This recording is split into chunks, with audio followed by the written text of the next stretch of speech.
Welcome. It's time. It's time to drop in, open up, and receive. It's time to remember. It's time to believe. Let's elicit the beautiful, the good, and the true. It's time for me. It's time for you.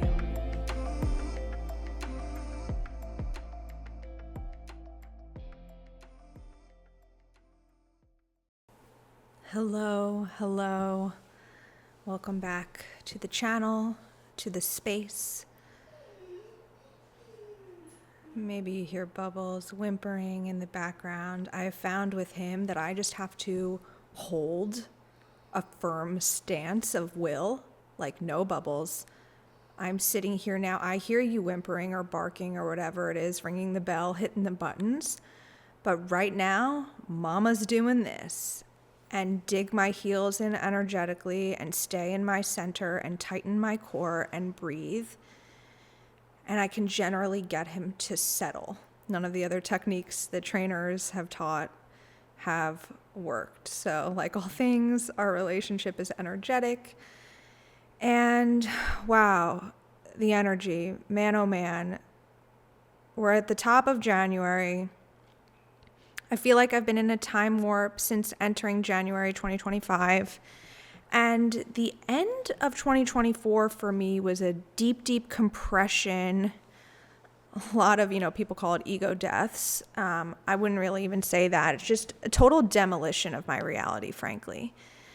And this is the first time I'm ever doing an energy forecast publicly. So I have a lot of feelings. Thank you for bearing with me as I now turn to chug my water, my nervous tell.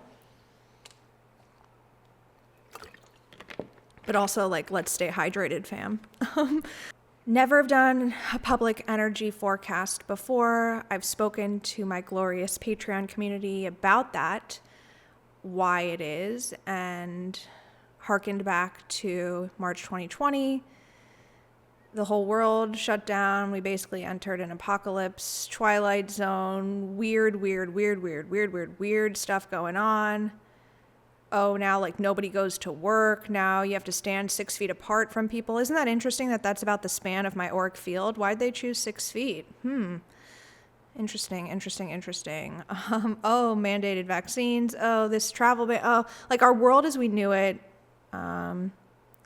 completely shifted. And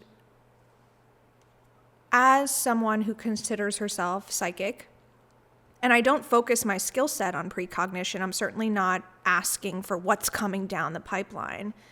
And so doing a public energy forecast is really the first time I've ever done that. I've intentionally dropped into a channeling space and asked, show me what's upcoming, because I have chosen to not use my gifts in that way for quote unquote seeing the future. Now that doesn't mean I don't have visions all the time. I have visions about things, my wedding, personal things, collective things, but it's not because I'm asking for it. I'll just be living my life.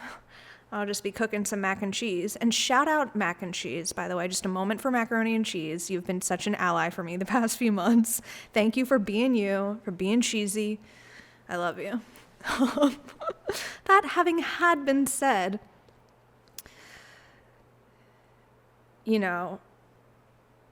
choosing to look ahead and quote unquote predict what's coming, I have a lot of emotional resistance too.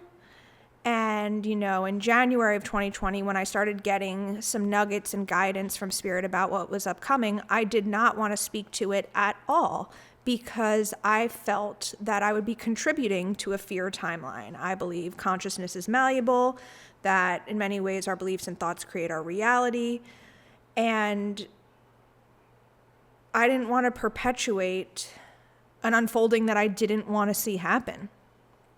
I didn't want to give it life. I didn't want to give it energy. I didn't want to plant that idea like a ninja in people's minds and then cause it to come to fruition as if, my audience could tip the scales of collective consciousness in that way. But you never know.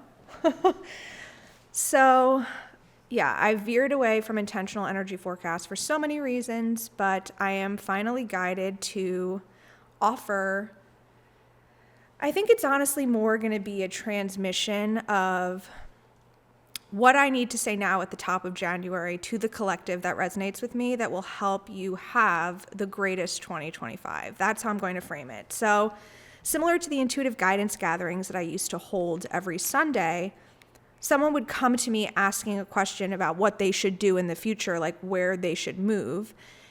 And while in the beginning of my psychic career, the first few years, I would give a more direct answer, what I shifted into was channeling what this person needs to embody readiness to be able to make those decisions in a sovereign way.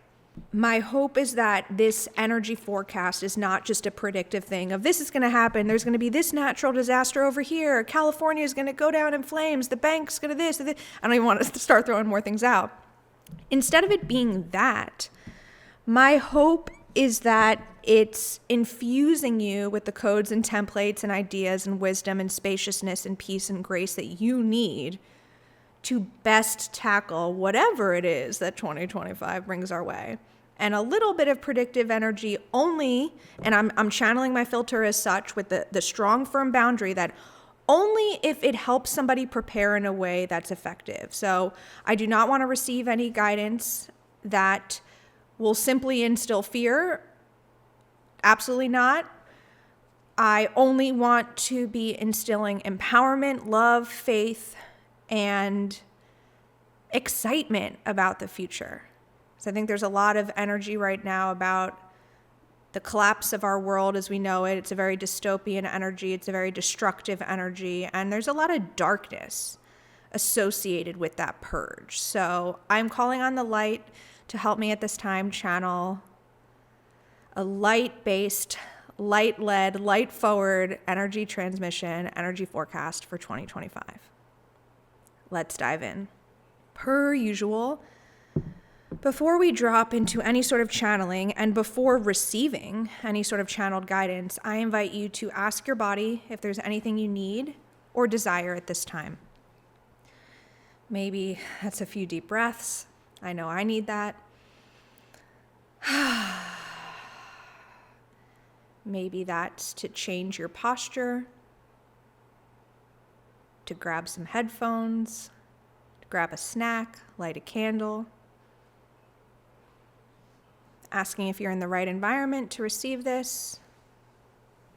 Any other nuggets your body offers. And like all things intuitive, I invite you to really be open to slow down, to ask and ask again. You know, sometimes I'll do that in client sessions where I'll be like, okay, ask your body if there's anything you need. And they just go like, nope. And I'm like, wait a second. Pause, ask. And like, actually, I need to go pee. And they go pee and they come back. Okay, I'm good. I'm like, are you? Ask again. Actually, you know what? I could really use some tea. You know, so really slow down, ask, and ask again. So I'm going to actually model that and pause and ask myself if there's anything else I need to be able to effectively deliver this. Okay.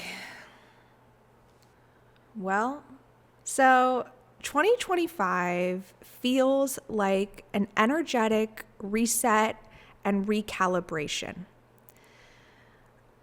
The banner that flew across my mind, like ticker tape or whatever they call that, is Year of Divine Rearrangement.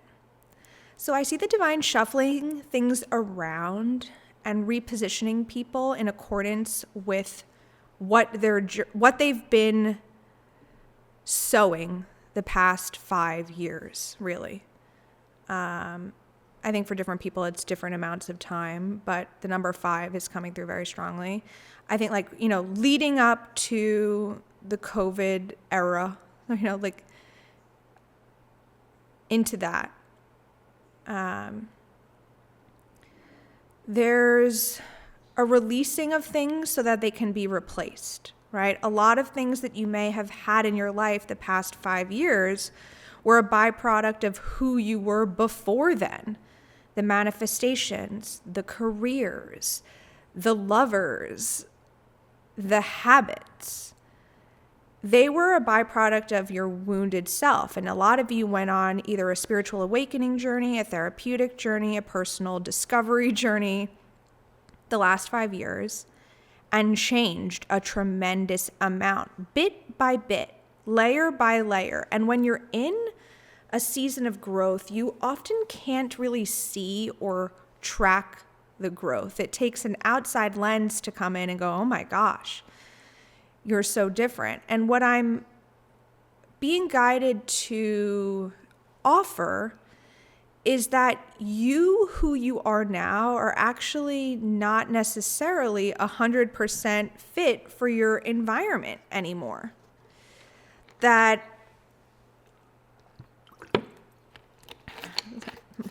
my water bottle.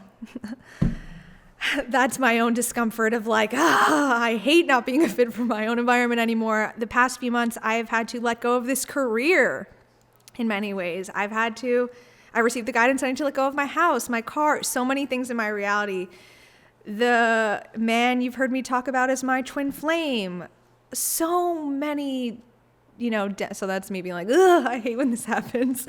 My ego kicking and screaming, because it can be very disorienting when you wake up and realize, wow, the shell that I'm in is too tight or it no longer fits.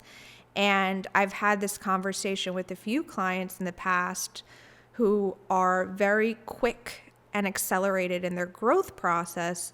It can be really destabilizing to just like burn your whole life to the ground every year or 6 months or whatever it winds up being. If you grow so fast that you're no longer a match to your environment, it's not a sustainable way of living where it's like, okay, I grow, now I just lost my best friend. I grow, now I cut off my boyfriend. I grow, now I need to restructure my business. I grow, now, like, it's very destabilizing. And I think a lot of people who are attracted to a spiritual awakening are often inherently unstable in a certain way. Like if you're willing to live that way, there's an inherent safety and instability, which is a genius skill, but can be a really shitty habit. One of those things that when it's unconsciously habituated, it's a shitty habit, but when you employ intentionally, it's, wow, what a gift.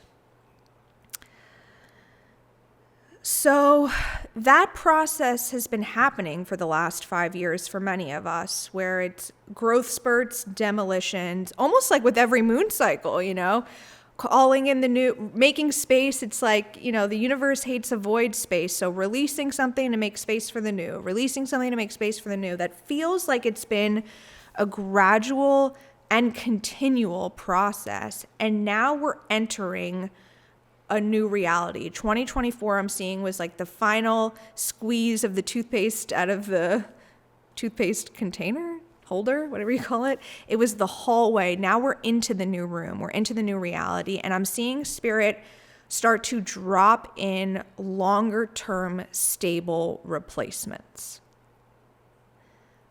Kind of a you made it energy. Here you are. So the things that you build, the things that you create in 2025 are going to be long lasting. They're meant to stick around because now you will be building from like a zeroed out foundation that is in alignment and growing in alignment with consciousness, right? So that's really exciting news for the people who've been working their butts off on a personal development journey, because it's going to feel like you're finally winning the lottery. You're finally getting what's yours. You've known, I attract what I am and abundance consciousness and all of this, but yet many of you have still been on the 3D level, stuck sort of in a wounded reality, even though you've become the abundant, faithful version of yourself who knows all your needs are always met. You've become an embodiment of unconditional love. You've learned true forgiveness. You've mastered a lot of these lessons, but you haven't necessarily felt like you've reaped the physical rewards. Where's my prize? Where's my fame? Where's my millions? Where's my lover? Where's, whatever it is. 2025. 5. What was that? Who was that is a better question. 2025 is going to be a year not only of divine rearrangement, but divine compensation. This is the year you get what's rightfully yours. So that's like an exhale. That's a ha. That's laying down on a heated massage table. That's taking a bite of a delicious chocolate truffle. That's a cozy fireplace. That's a candle that has your most favorite scent, and it actually makes the whole room smell like that scent. Sometimes, you sniff a candle and you're like, ooh, it smells good, but once you light it, you don't really smell that aroma. This is going to fill up your whole space. This is the kiss on your neck from your partner that just makes you feel so loved and appreciated and honored. 12:22 on my clock as I say that. Shout out, lover boy. I feel you. So this is a beautiful, beautiful, beautiful, beautiful thing.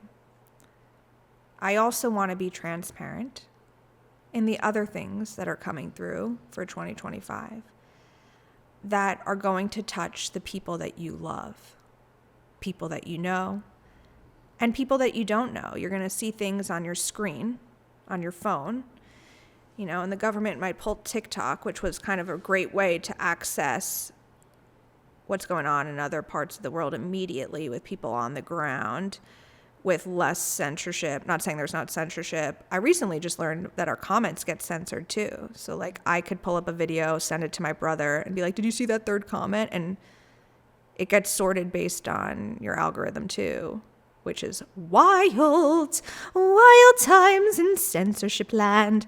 And I'm not here just, sorry, I didn't mean to wake up Bubbles with my sing song. Stay still.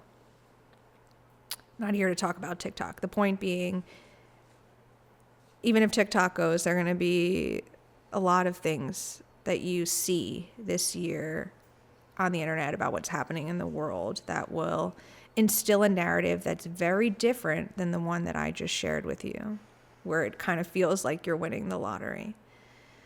Again, the way that I work, I can feel who's listening, and I'm speaking to a very small percentage of the world population. So you guys have been working a journey, and you guys have a certain age and wisdom to your soul and a certain degree of mission here that is actually quite serious. And you're light workers, and you might not identify with that languaging or even like that languaging, and I certainly think it's been hijacked, but the sentiment remains. You are someone here who has come to anchor in light and love on the planet. You are a loved person by spirit, by God. You are a loving person to yourself and others, to the world. You are important. You are a lighthouse. You are a pillar. Not everyone in the world is that, obviously. And in fact, there's a lot of the opposite of that currently in our world as well. So as we shift now into a different segment as we harsh pivot to a different component of the 2025 energy forecast, please again ask your body if there's anything you need to continue listening to receive the next component. And that might be, honestly, take a break. That might be pause. It might be, actually, that's all I needed to hear, I'm done. That might be, I need to go walk and stretch. I need to switch the room I'm in. I need to call in my spiritual team. I want to take some time and journal about what I just heard and all the manifestations that I feel flooding towards me. New house, new puppy, deepened relationship with my husband that feels more electric and sensual and alive and connective. A deeper communion with the divine, a life of more beauty, whatever it is. Maybe you want to take some time and marinate in all that you're calling in 2025. But when you're ready, we're going to shift into the splitting of timelines that I see. I'm going to ask myself as well what I need to do to pivot.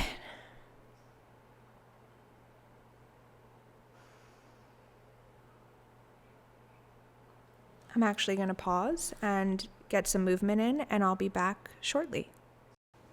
I'm back. I don't know if you guys can see. The camera inverts things. That's tricky. Bubbles went from being out by the door into the playpen, which he doesn't do that often when I'm not luring him in there. So he definitely wants to be cozy. Maybe I'll turn the camera for a moment so you can see he's in there.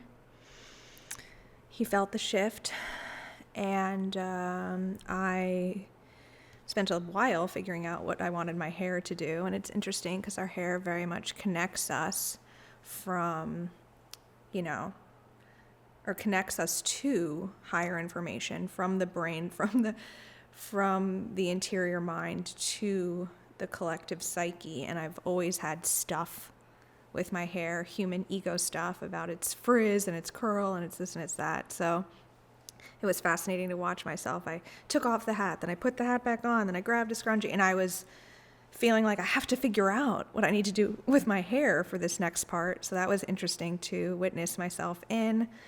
I grabbed some frankincense, which I have near me, which feels like it's just going to be a grounding, stabilizing frequency. Heated up some more coffee, which actually means I put my beautiful coffee in the microwave, which I know is naughty, and it's not good to do that to the water molecules. And sometimes I do it anyway. So here's to being human and to not being perfect. We are now shifting into a little bit more of, I don't want to say an honoring, and an acknowledgement. Let's acknowledge the darker energies that are at play, because they are going to also reap what they have sown in 2025. And while good wins the lottery, bad does not win the lottery. And when, and some might people call it Satan, the devil, darkness, evil, psychopaths, narcissists, sociopaths, whatever, when those energies meet their maker, when those energies realize they've lost, they don't go down quietly. They go down kicking and screaming, and it's going to be gnarly. That's what I'm seeing. We are essentially breaking down society to build it back up, a society that was built by a lot of psychopaths, frankly, with dark energy interference. And I'm not just saying like the founding fathers of America were psychopaths. Let's not get at me with like Jillian saying. I'm not speaking about any specific historical figures. I'm just saying the energy that's embedded within a lot of the structures of our society are dark and twisted and not fully loving. Like a truly loving society that loved everyone, right? We wouldn't have war, rape, or murder. We wouldn't, force artists to get jobs they hate just to scrimp by. We would encourage artists to make art. People would be sharing more. Like a truly love-based society, as we all know, would look incredibly different than the polarized world that we have, whether it's the huge discrepancies in wealth, whether it's, huge discrepancies in access to resources, whether it's just the amount of hate that people have in their hearts, whether they hate this minority or that polarized group or this infringed group or this, or like there's just so much going on that's not of love and light. That's pretty obvious. I don't need to give it more light than that. But the veil is being so lifted, so lifted, so high up that truth is going to be seen, and even things that could only be seen before by people who have quote unquote eyes to see, like a third eye and intuitive perception, someone who can see energy. Now things are going to be seen in the 3D in a way that like everyone can see. So there's going to be this huge reveal, an Oz behind the curtain type of moment, and everyone's going to have it in their own unique way.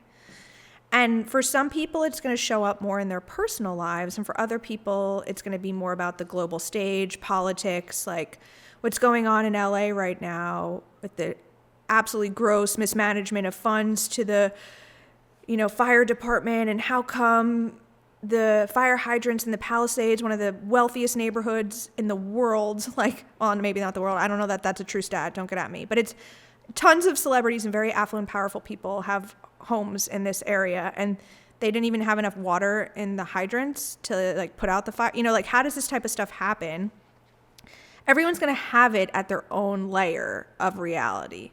Some people it's going to be towards government. Some people it's going to be towards medicine. And I thought my doctor had my best interests, but they keep doing this, this, and this. Some people it's going to be about insurance. I called my insurance company. They said they were going to cover my blood work. Then I get slapped with a bill for $4,000. I have no idea why. They promised me it's, you know, like everyone's going to have their own reckonings. And that's also going to show up in personal relationships. My guess is if you're here, you've had some of those reckonings already, but I want you to offer a lot of grace and compassion to those who are encountering something like this for the very first time. Right? There are some people who feel like they believed in a good world, a just, honest world, and they're going, wait, is the world not a good place? Or I thought my boyfriend was the love of my life, but I think he's actually a true sociopath, and I'm actually concerned for my safety and I need to flee. And by the way, if you're in that scenario, there are a few resources I want to recommend right now in real time because I know there are a few of you there. The Sociopath Next Door by Martha Stout. Psychopath Free by Jackson Mackenzie. And Why Does He Do That by Lundy Bancroft. But I just wanted to give that to anyone who is trying to contend with a cluster B personality type or an abusive, controlling, manipulative person who feels like may or may not, with a leaning towards may not be connected to the light or the embodiment of their own soul, or maybe even not have a soul. Which leads me now to the more esoteric part of what I'm guided to share in regards to 2025. But on the human level, as people you love and care about have their own reckonings with the world that we have built, it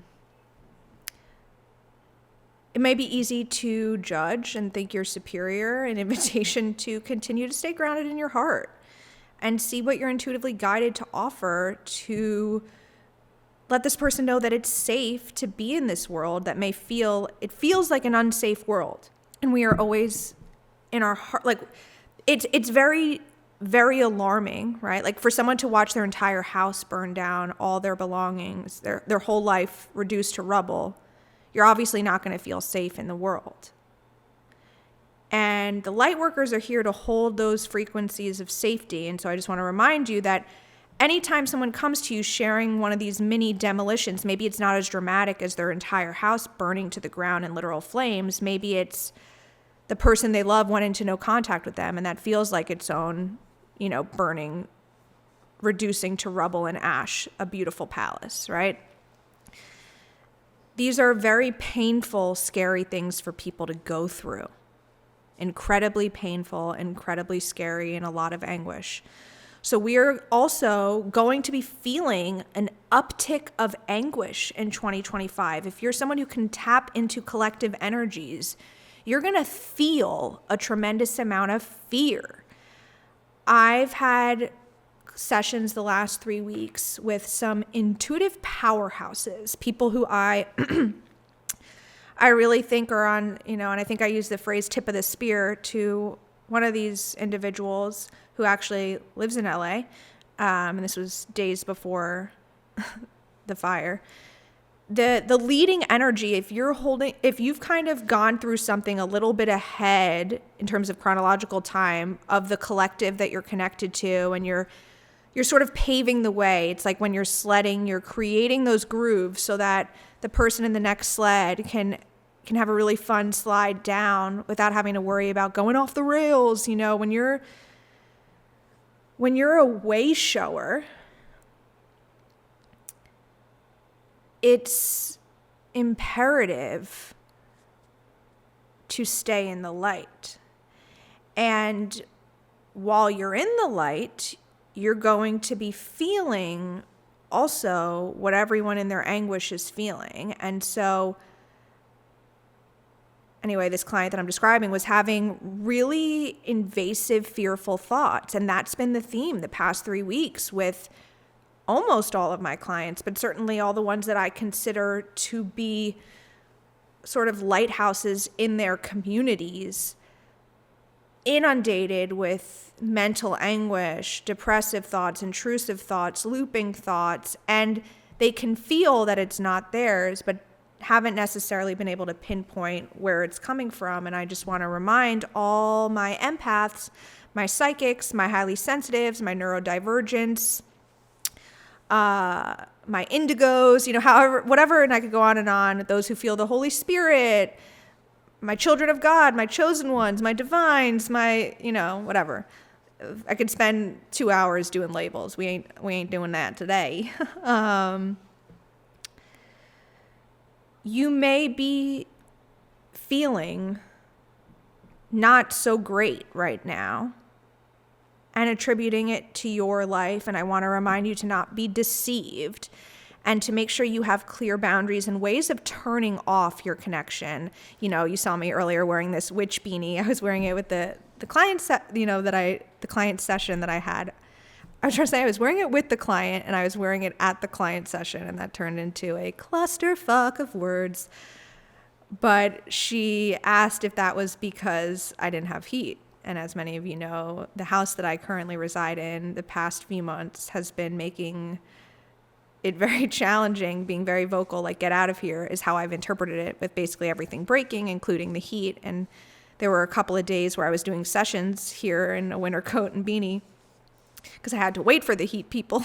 The heat people. Anyway, the point is, I said, no, I'm not wearing it because I'm cold. Thank God. I'm wearing it because I need to have a cap on my head right now to separate my crown from the outside world, because the intensity of the energy of what's going on in LA is impacting me. And I want to stay focused on you and I right here, right now in this session. So it can be really easy for intuitives, and especially those who have chosen actively to open their channel. So now I'm talking to those of you who work as intuitives in your own right, professionally, when you've contracted to open your channel. And this also applies to people who, maybe you work with children and really consider yourself a conduit to spirit. If you're in any sort of healing mode and you're channeling, you are susceptible to being impacted by collective energies. And so for me, a hat is one really helpful thing that literally puts a physical barrier. There are tons of other tools that I have. I want to make sure that you guys are equipped with the appropriate energetic hygiene and protection and boundaries. So that's another thing, just to make sure 2025, as you're building the infrastructure of your 3D life, and I'm seeing for a lot of you, a lot of 3D stuff's going to change. You're going to live in new houses, in new cities, in new states, or new parts of the world. You're going to be in new long-term relationships, like getting into new relationships with people who might actually become your spouse. For those who are already married or already found their divine counterpart, I'm seeing you enter new eras of your relationship, like enhancing your commitment. Maybe you go from boyfriend, girlfriend to engaged or married, or you guys decide to become parents, or you get a dog together, or like just unlocking new layers of commitment and intimacy. Maybe you go into business together. As you're building that new reality, please make sure you're also building appropriate infrastructure for your intuitive gifts. And if you need support, please reach out to a mentor or teacher that you trust. I think sometimes it becomes a free-for-all in this psychic or intuitive space, and I've seen healers or intuitives or mediums kind of go off the deep end because they just were like, I'm just going to listen to what spirit tells me and just like fully be in flow, which is beautiful, but then didn't have any checks or balances or grounded infrastructure to make sure that they were also maintaining health in a 3D world where it can actually, I hear all the time, for me, like channeling depletes my zinc. There are certain things that it will literally just do to your physical body that is 3D and dense. Please do not abandon your bodies, my friends. So, a reminder to continue to build out energetic infrastructure. And if that you don't even know what that means, then definitely reach out. Okay, so the unmasking, the great unveiling that's unfolding this year is going to be startling to a lot of people. It's going to be our job to hold the light, to offer nuggets of truth. And then I'm sure we'll have our own version of this as well. And a reminder to stay in love and compassion and grace. But in terms of what feels actually productive to share in terms of the order of collapse, like I don't think it's helpful to be like, well, first it's going to be the banking and then it's going to be the food supply. And then, I don't really see that as productive, but I do see a restructuring of everything. And so over the next 5 years, I think everything's going to collapse to be rebuilt. Everything. But that I'm talking about the global stage. I'm not talking about your personal life. So I felt a few of you panic like, oh no, am I going to get divorced? Oh no, is my business going to fall? Like those, we're talking micro, macro, and I keep jumping around a lot, right? But it's all interconnected. And I think the changes for this group that I'm speaking to on the micro level in your personal lives are going to feel net positive. They're going to feel, yes, okay, yay, more friends, like I think it's going to feel really good, but there's going to be this big contrast because I think a lot of if you turn on the news, if you go on your social media, you're going to be inundated with a lot of the opposite. And that's all I want to give it, just a lot of the opposite. So I do see a diverging of timelines, almost to a Mandela effect degree, where you might be in your house floating around like la la la, living the best life. I'm making tea, I'm pouring cacao, I'm praying to my ancestors. I just pulled a card. My dog is sleeping like a literal angel inside of his playpen. I'm joking around with my buddy.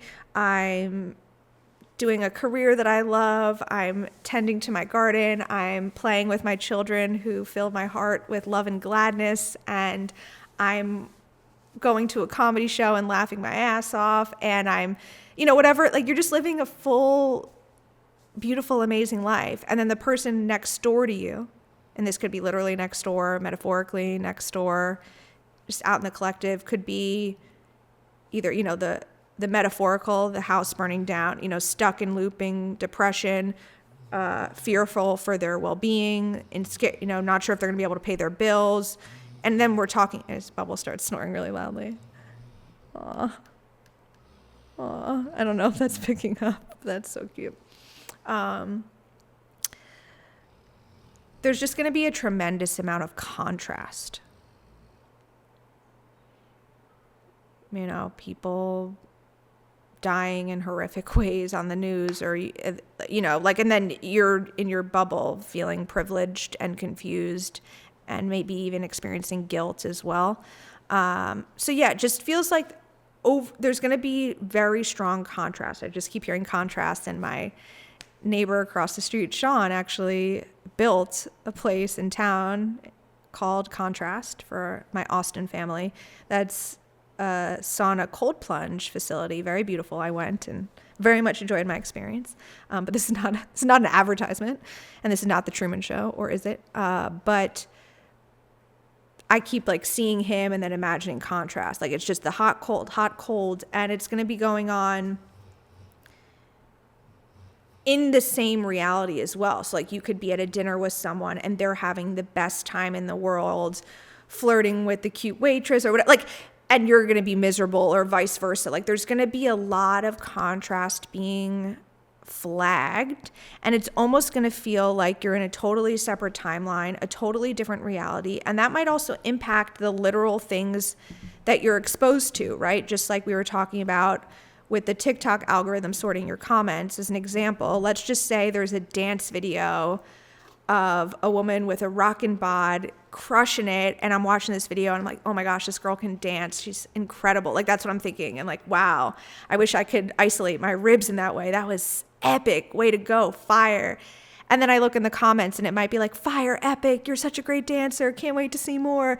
And then someone else might be viewing that video in judgment, oh, she thinks she's so hot, look at her showing off, she's saying mean things or whatever. And then the comments they might see when they look at the bottom are akin to that. that's an example of like it's like the same thing, but two totally different realities. And 2025 is going to be filled with that. I really see it as the great departure. And I think a lot of us thought we were going to feel that more in 2020, especially when certain decisions were forced, like with the vaccine or this, and, there was a certain amount of polarity. And I do think we often feel that ripping at the seams when it comes to elections, because you really feel more of the red versus blue energy, the Democrat versus Republican, or conservative versus liberal, or you feel that half and half, but that's still within the same reality, right? It's like, it's still them versus them within one coherent reality. And yeah, each side might be arguing different points or leaning into different statistics or, making different types of arguments, but they're still within the same debate, right? You could still watch.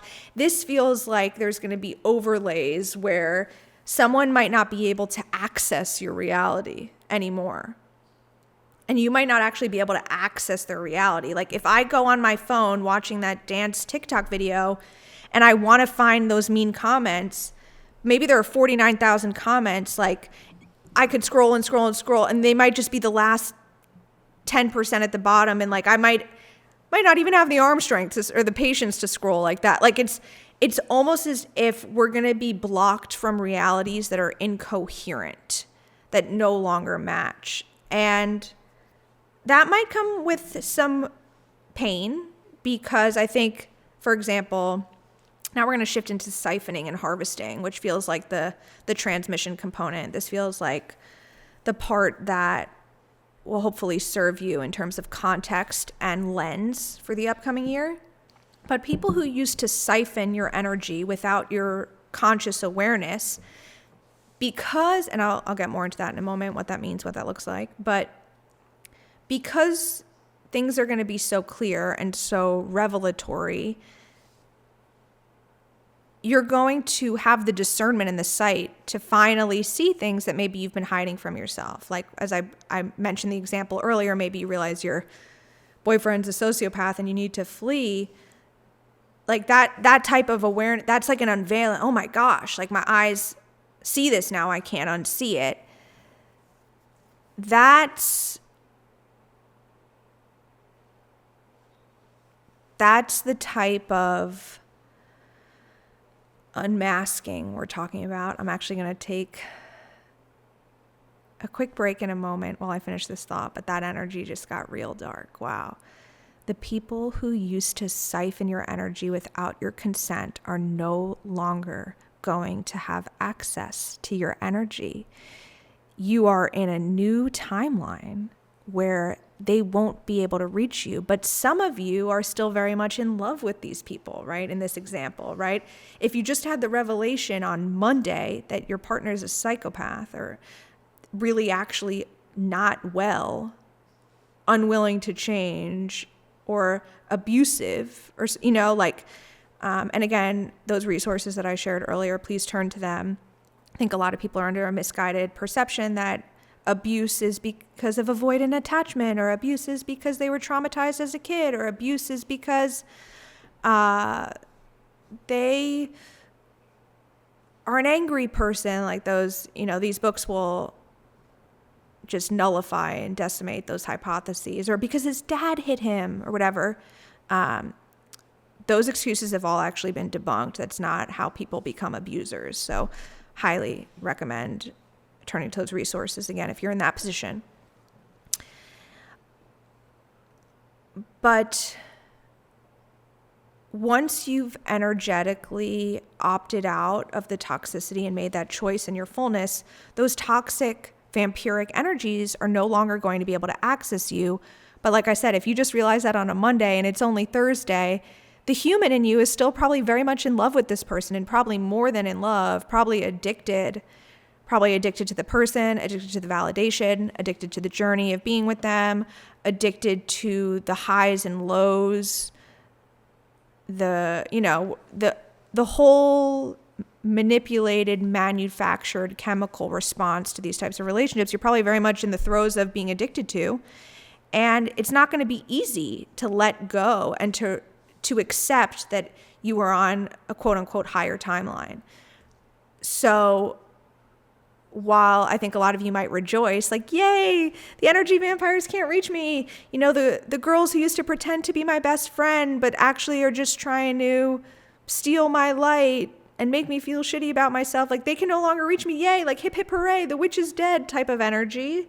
The wicked witch of the West is dead. Like, ding dong. Like, even though some of you might feel like in that energy, a lot of you might actually experience a lot of grief and sadness, missing the people, places, and things that you grew accustomed to, even if they weren't super healthy for you. So I'm going to take another momentary pause while I tend to what I need before we shift into the transmission about siphoning and harvesting. Okay. Energy siphoning. Part of why this feels so important to discuss in this 2025 transmission is because, as I described earlier, this year is a year of divine recalibration, compensation, it's a reconfiguration. Those who've been working a spiritual personal development journey, and they really go hand in hand. I love how Gigi Young describes that a psychic journey will essentially stall out if you don't embark on the personal development journey, and certainly if you don't go through the initiation of the heart. And as a little bit of a teaser, the next podcast episode I release will be all about the heart. What does it mean to connect to the heart? How do we connect to the heart in a way that's not just a hallmark saying, connect to your heart, feel your heart, but in a truly grounded way? What is love even? People have so many different definitions of love. How do we tap into the stream that is love, the very substrate of our being? And by the way, spoiler alert, if any of you have been wondering, that divergence of timelines that I described, with people being in the same reality, sort of, but being on such different timelines that they literally cannot access each other anymore, I felt a few of you asking, is there a way to, get out of the fear-based timeline into the love-based timeline, to step into that cloak of divine protection, to claim your highest timeline if it's already split and you're in the apocalypse reality, if you're in a dark, distorted, twisted, fearful, anguished reality? Yes, the initiation is through the heart. So that's the key, that's the bridge, that's always the pathway to healing. So I wanted to include that in this transmission about 2025 energy forecast, but it's really an episode or many episodes in its own right. So that's actually been recorded already and waiting to come out in divine timing. So just a little teaser. And a shout out for those of you, by the way, who are still here, still listening, and perhaps do not find esoterica or energy inquiry as fascinating as I do. A lot of these terms may have been outside of your wheelhouse. Thanks for being here and for being open. I'm excited that you're here. So let's get into the distinction and difference I'm attempting to offer about how people can access your energy. In association with this divine recalibration and restructuring of your life, where the things that you have purged are being replaced by long-lasting, truthful frequencies, manifestations, and that goes for everything, right? So if any of you are asking for tangible, tactical advice, quote unquote, for the start of 2025, finish purging. Go through your closet, donate clothes that don't make sense anymore, go through paperwork, purge your 3D, because you've done the work on the emotional, energetic, spiritual realms, but you haven't fully finished it on the 3D. So purge what's got to go. But that's a sidebar. In association with all the new bounty that is flooding into your reality is a reclamation of energy that's been taken away or robbed from you. And a lot of us were not privy to the ways in which our energy was being siphoned. A lot of us didn't even know that was possible. And I think some of you were operating under a false premise well, it's not fully false. This is where the distinction will be interesting. The false premise to a degree that someone can only siphon my energy if I let them. That's true, yes, if you know all the ways they can siphon it, but I don't think you knew all the ways. And so we're learning them in real time. And I wanted to create this difference for you. A creator that I found on TikTok, shout out TikTok. Again, this is not, whatever. My feelings and thoughts about TikTok are irrelevant. Angela Bonche, not sure how to pronounce it, never heard her say it, only have read it, uses the words harvest and siphon to mean two very different things.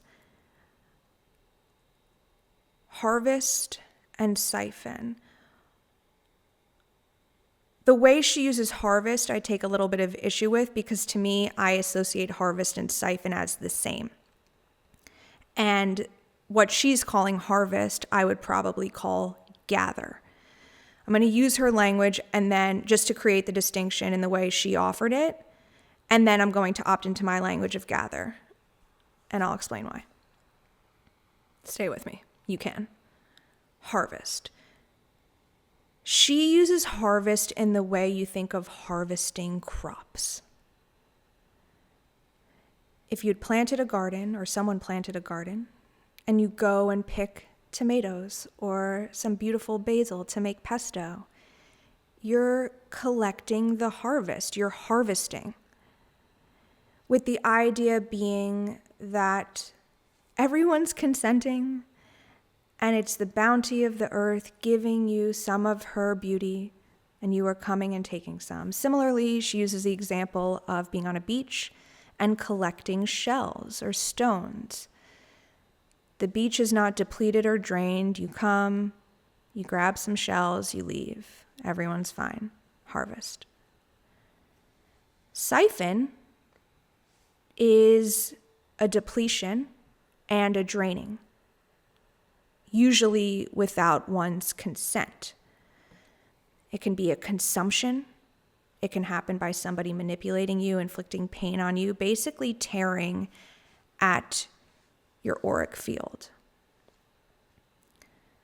That is not coming and benefiting off of an abundant natural resource. That's a hijacking, that's a robbery.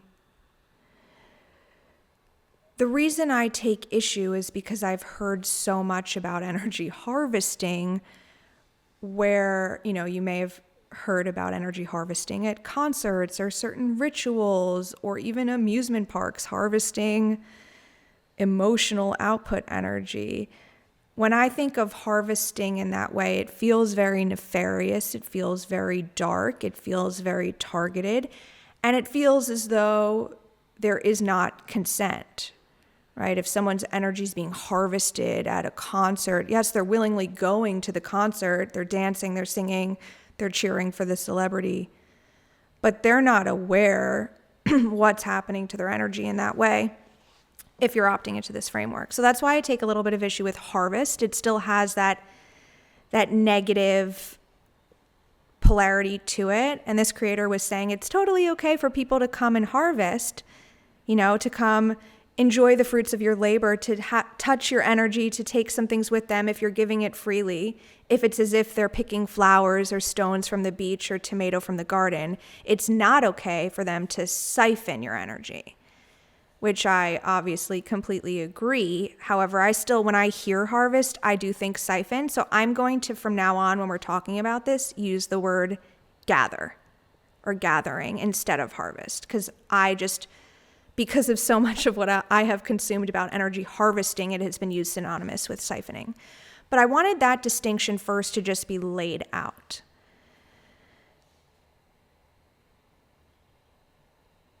We can offer up our energy in ways where people can benefit lovingly from the work we've done, the personal development we've done, just our literal generosity. We could decide to cook a meal for someone, to bake cookies. And a beautiful thing. That's how we build each other up. That's how we grow. That's an extension of love. But I think many of us, or many of you, all of us, have been subject to siphoning, thinking it's gathering. I'm going to speak specifically to the attractive women listening right now, which is a lot of you. Just because I feel like you need this extra mucho, you need this really, it doesn't even make sense. I think you need to hear this more specifically. And now I'm going to be using gendered language. I'm opting into a heteronormative structure where I'm talking about heterosexual relationships. If this doesn't interest you and you don't want to hear it, you can skip over this part or just stop listening. That's fine too. But my attractive ladies, I want you to start to think about who may be siphoning your energy without your consent. Let's talk about how people siphon your energy, how they drain you and deplete you. Again, usually without your consent. Women will do this to other women that they see as currency, right? Maybe someone found you on social media. They think you're beautiful, you're glowing, you're radiating. They truly see you as currency and as power. Or maybe you're dating someone they have a crush on. Why is this guy that I have a crush on always talking about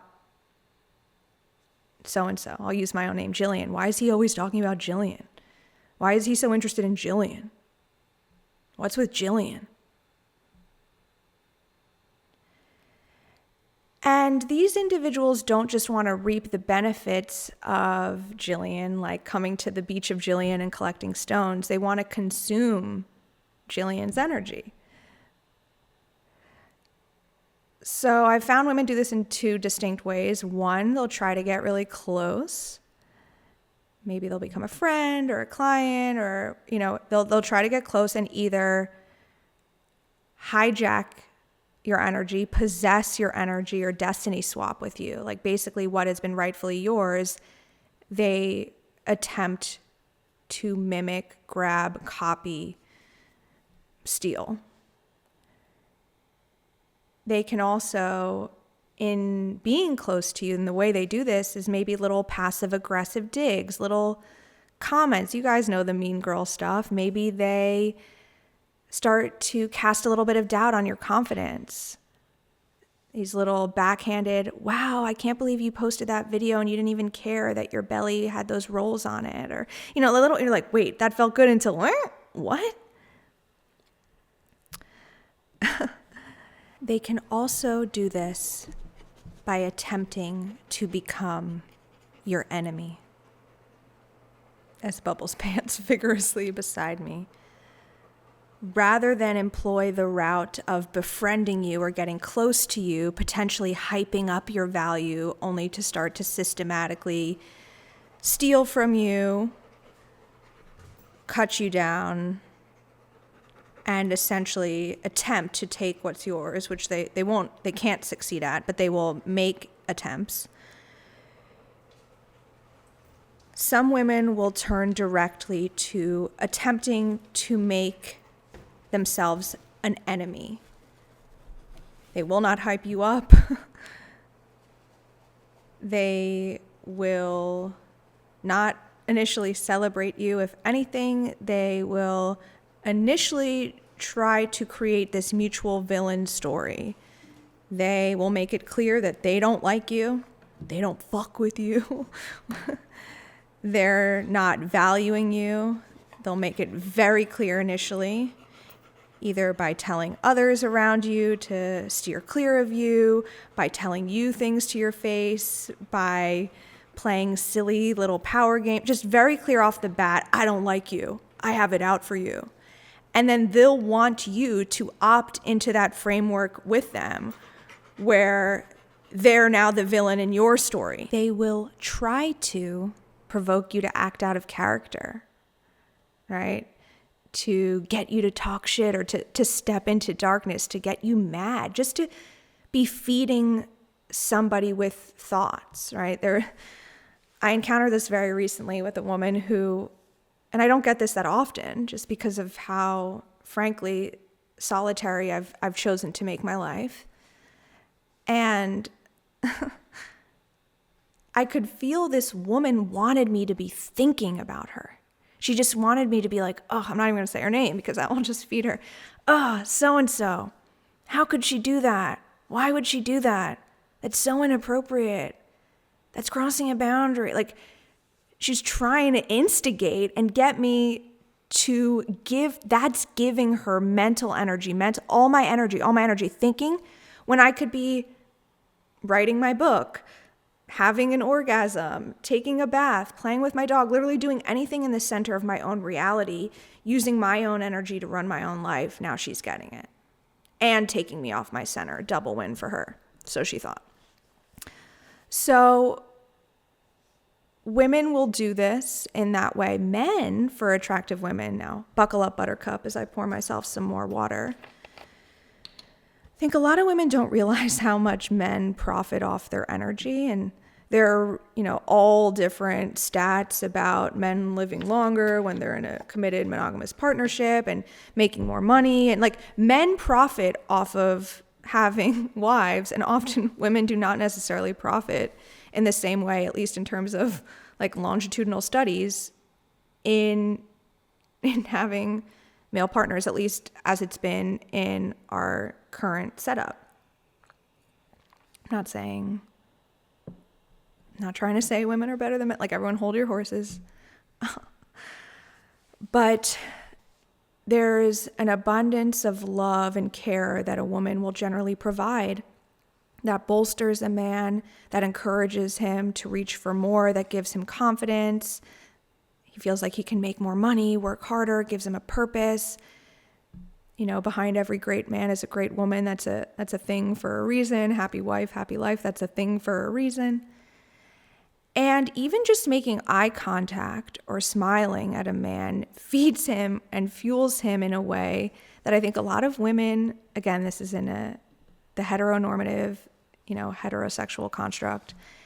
And these things do play out in other dynamics as well, but this is what I'm speaking to today. So please don't come at me, please. I mean, if you want to, you can, but use your energy for something more advantageous for us both. Men will come for your energy both in the gathering way and in the siphoning way, and we have to be on the lookout. You can choose to allow people to come gather. You can consent. Yeah, you want to come here and play a little bit and get some of my energy? Sure, I'll let you. But the siphoning is what we need to say the hard no to, and that happens in a lot of different ways. Sometimes men will try to fatten you up to consume you, basically. They will love bomb you. They will future fake, telling you exactly what you need to hear. They will study you. Now we're getting into the realm again of the cluster B personality disorders are experts at this. A woman in love is glowing, right? When you're infatuated with someone, you are radiating, you are glowing. That fattens you up energetically. And then they'll either consume you all at once or little digs, again, similar to what I just spoke to, maybe make you insecure about your body, maybe bring other girls around and get you jealous. Maybe they'll triangulate you where they're constantly bringing up another girl to, again, cultivate your energy both out of your center and about him and about her. And again, it's a similar thing where they're hurting you, they're depleting you, they're draining you, and they're manipulating you. So you're not as consenting as you think you are. So in 2025, I think it's going to be imperative for all of us, whether man, woman, neither, both, however you identify, human, to really start to notice how other people's energy impacts our own. When you're done conversing, do you feel drained and depleted? Do you feel filled up? Do you feel neutral? What are you consenting to? Are you allowing a friend to stay in your inner circle who's always talking shit about you behind your back? That's not healthy. Are you participating with someone who's always got shit to hide, always hiding something? That's not healthy. That drains your energy. Really getting curious. Am I allowing someone to come here and to use Angela's language, harvest, to use mine, gather? Am I letting people come and gather, pick, collect from my offerings? Or are they robbing me blind? Are they coming to the well to get a bucket of water, or are they draining the whole well? And whence we came, that's a word in some old English version of reality, but in this current reality, when we realize what is happening, we can break the spell, we can opt out, we can set new boundaries, we can declare, I will allow people to gather, to collect, to profit from my energy. I'm thinking of my intuitive guidance gatherings that I hosted for over 4 years every Sunday, where I gathered a group of people together, created that gathering, and let them gather those intuitive nuggets from me. I had honed my psychic channel in such a way where I felt grounded and confident in delivering psychic data that would be for the benefit of those who gathered. They paid me a fee. I channeled for them. Their lives hopefully got better as a byproduct of those gatherings. We all consented. It was beautiful. I also, at a certain point, decided to stop offering the gatherings. Why? A lot of reasons. But I started to feel a shift in what was happening energetically. I invite you to run a couple of experiments. Those of you who are healers on social media, like me, I'm sure you've heard about evil eye, and some people talk about don't share your manifestations until they've grounded in because other people will try to sabotage it. And I used to think that was very just superstitious, and I don't want to believe that someone can jinx my manifestations, but I ran a few experiments, like looking for a new home, posting on my story, oh my God, look at this backyard, blah, blah, blah, da, da, da. And the second I posted it, intuitively got the guidance, now that you shared this is going to get sabotaged by a few of your followers who actually who watch your stories religiously, but don't like you, don't want to see you win, are jealous of you, 11:44 on my clock, are angry that they haven't been able to properly mimic what you've done or make as much money doing what, or whatever it is. There's ill intent. And, it's fun to run these types of experiments, to just like post things, see what happens, see how much you can share. Maybe you get an intuitive hit that this particular person watching your stories is really dark feelings towards you. You decide to hide your stories, see how your energy feels differently. Maybe you decide you don't want to share anymore. It used to feel like sharing on my stories was giving people the opportunity to gather / harvest in the benevolent sense of the word harvest, in the Angela sense of the word harvest. And now I feel like it's more of a siphon. And I feel people like siphoning my energy looking at my stories, seeing into my life.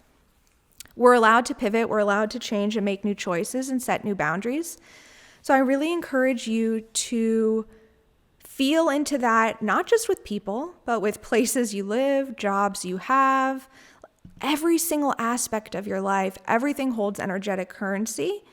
How is your reality impacting your energy? Energy is absolutely everything. And I'm just excited to see what happens when we clean up the sort of energetic mess we've allowed, when you patch up the tears in your aura, when you say no more, people aren't going to rob my energy.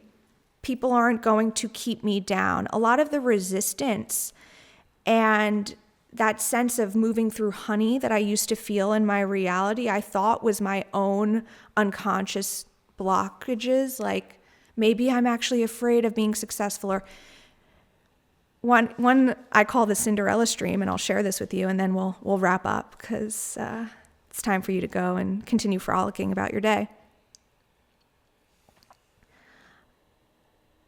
Since moving to this house in Austin over 2 years ago, I felt almost under a spell that I would call the Cinderella stream. And I spoke about this with my old mentor, Justin Ritchie.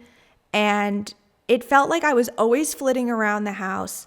Okay, clean the surfaces, clean over here. Now load the dishes. Now do a load of laundry. Now vacuum the floor. Now I was constantly flitting around doing tasks to keep the home clean. I never lived in a house by myself that was this large, so there was more space.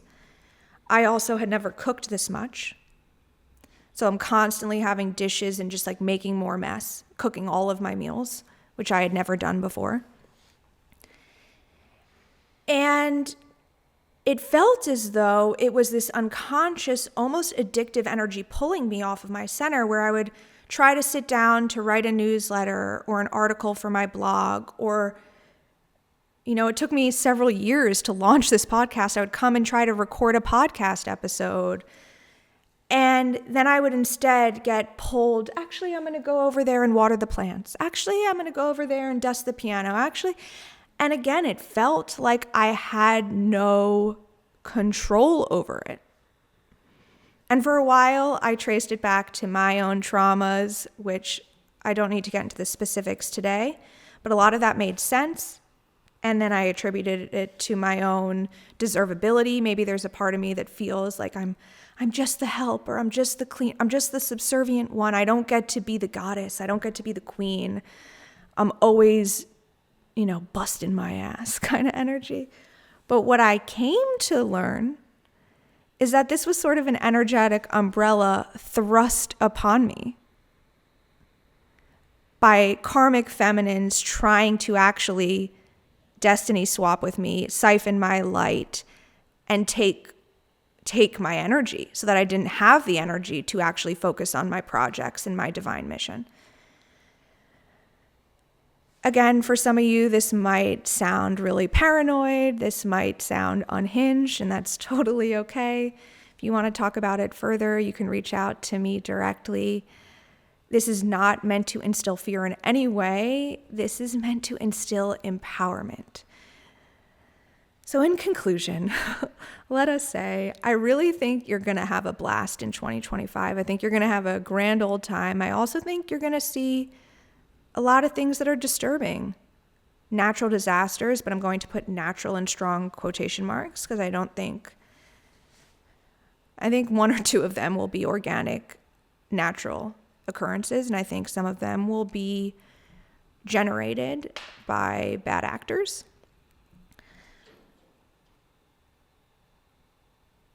There's going to be crisis energy in the collective in different waves.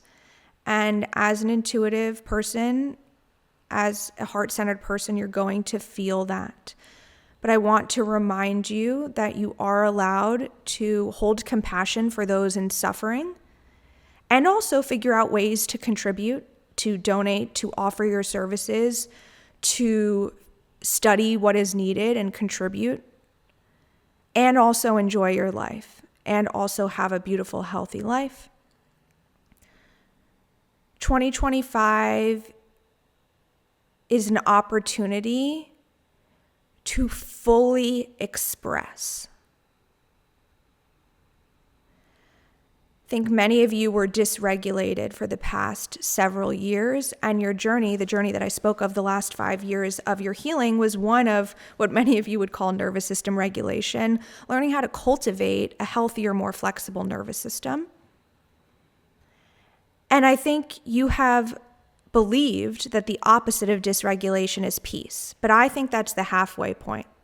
That's not a good, for those of you looking visually, my wrist does not have the 90-degree flexion that I wanted. So the image did not unfold as I wanted. But it's halfway there. The other half, the true opposite of dysregulation to me, is creative expression and authentic living. It's an outward expression of who you are. It's not just peace in the home. It's not just calm. It's not just cutting off everyone that triggers you, right? As much as I described cutting off the energies that are siphoning you, there's also a need for those who have anchored in this much light, as you guys have, to reach out a hand to those who want to choose light, who want to heal, who want to make amends, who want to grow and be better people. There is a place to extend your light, perhaps to those you might not think, quote unquote, deserve your energy. So we'll talk more about that in upcoming episodes, but I wanted to thank you for being here. Although this might not have been as predictive as some of you had hoped, my true desire is that listening to this positions you in a seat of strength and power so that you can trust that no matter what you see unfolding on the world stage, in your communities, on your web browser, on your social media For You page, you can also know that what's true in your heart, what's true in your micro reality is actually true. And you can trust that the beautiful, the good, and the true always prevail. I love you. Thank you so much for tuning in to It's Time with Jillian Melissa. If you're feeling like it's time to leave that toxic relationship, launch that business, share your voice with the world, if you're feeling like it's time for whatever it probably is, so I invite you to trust your intuitive compass. And if you're feeling like it's time to connect with me, I invite you to follow me on Instagram at JillianMelissa_intuition. That's really the hub of all my content, and using the link in bio, my link tree, you can access links to book a private session with me. You can join my monthly membership community through Patreon. I post upcoming workshops, group channeling classes, intuitive guidance gatherings, and much more. So that's really the best way to stay connected with my energy. My hope is that you bestow love on all those who cross your path. And until we meet again, I love you.